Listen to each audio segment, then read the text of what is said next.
जय भाई हम के करा दुआ के ही हम के करी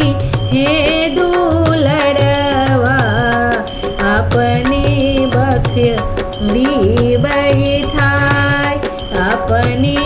आंगन बैठाय के जे दीहे खोई छवा मोतिया अवरु 16 हो सिंगार के मोर दीहे रे खोई छवा खोई छा मोती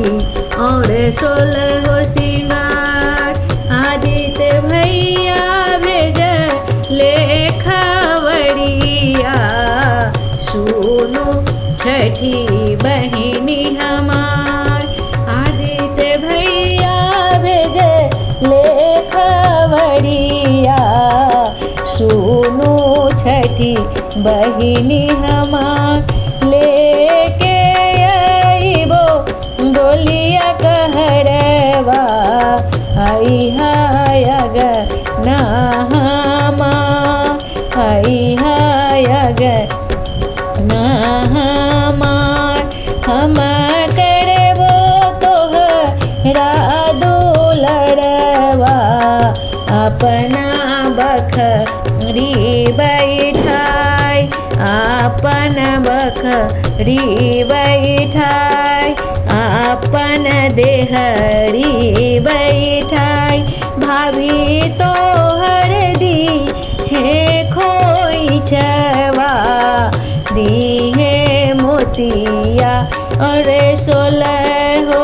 सिंगार दी हे मोती और 16 हो सिंगार जुग जुग यीशु मोरया दीता भैया छठी बहनी दिले आशीर्वाद जुग जुग जियो मोरा सूरज भैया छठी बहनी दिह ले आशीष भाभी के बड़े सिर के सिंदूरवा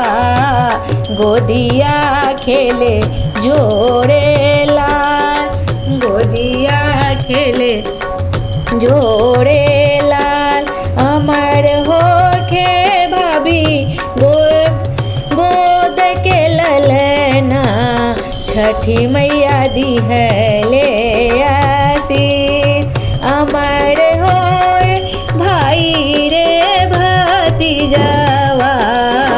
छठी मैया दी है ले आशीष रोवाली छठिया माई दुलड़ी आइले कार्तिक मास आ गइले कार्तिक मास आ गइले कार्तिक मास आ गइले कार्तिक